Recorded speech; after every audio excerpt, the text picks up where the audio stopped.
Hello guys, Massector here and welcome back to another episode of Minecraft Redstone Academy. Today we're going to be talking about two things. Thing number one, soft powering and hard powering. Thing number two, the redstone torch. So let's crack on with the soft powering and hard powering. Soft powering and hard powering are essentially ways to power blocks. So we have soft powering, which is using the use of redstone to power the block that the redstone is directly looking at. So like this it won't work. The block that the redstone is directly looking at, see, when I move the redstone, the piston didn't really work anymore. Okay, but the main difference between them is that while soft powering can in fact charge a block so it can power any redstone outputs around it, it can't, a soft powered block can't complete a redstone line, unlike the hard powered block, which can do everything the soft powered block does plus completing redstone line.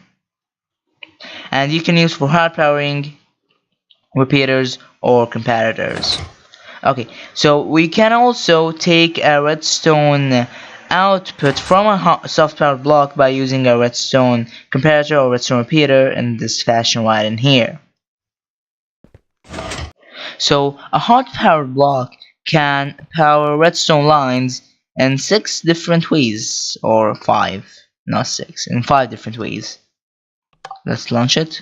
Can power directly in front of the block, up the block, next to the block on both sides, and under the block. On top of it, next to it, in front of it, and like everything. It's like holidays. Okay, so now let's talk more about the soft powering. A soft powered block is also the block the redstone is on, which is something that the repeater can't. The repeater can't power the block under it, only the block in front of it. So there's something good for the redstone, for the soft powered blocks. See, right here, the blocks under it or touching it, the block under the redstone get powered, normal, but the blocks next to the redstone line don't get powered, and this block, because it's soft powered, it can't complete any redstone lines. So yeah. Now let's go and talk about the topic of the torch. The torch is what we call in the redstone world the inverter, because it technically inverts the signal of the input to it. So you can technically, if the torch is hanging from a block or on a block, standing on top of a block, if you power either soft power or hard power the block from literally anywhere other than the place where the redstone torch is hanging or standing, like you can do this, for example, this won't turn it off. Essentially, powering the block will turn off the torch, and that has a lot of uses, and we're gonna talk about them later.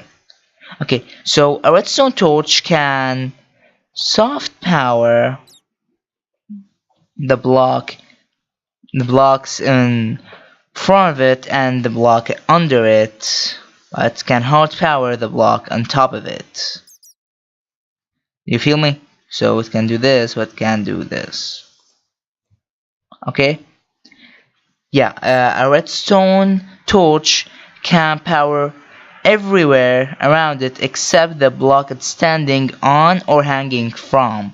Like right in here, where it's standing on this block, it can power everything, even the block on top of it. Right here, it can also power the block on top of it. But if we do this block will get powered, and this, because they're touching the lever, it's not because of the torch. These all will turn off because now it's turned off. Just like this in here, it also works, and also in here, because a torch powers the block on top of it, so if it's turned off, it can it will turn off the block on top of it. Hope that made any sense. So let's a bit of a recap. Do a little bit of a recap. So redstone torch can soft power the blocks around it, and except the block it's hanging from or standing on, and it can hard power the block on top of it. Yeah, now it makes sense. Yeah, like this also. Forgot to mention this one. Okay, because it's an inverter, you can hard power the block on top. You can make something called a torch tower, which is like this. If the torch is on, the one on top of it is off, because this is hard powered or soft powered, no matter, whatever. And this is off, then this will be on. This on off, yeah, thing. And this is good for climbing high distances, but there's also a better way of doing this, and it's a much faster way than the torch tower. So, but to here, ladies and gentlemen, I'm gonna end this episode. If you enjoyed, please hit that like, favorite, and subscribe button. Comment down below and say whether relevant or irrelevant it might be, and I'm gonna see you in another episode of Minecraft Redstone Academy.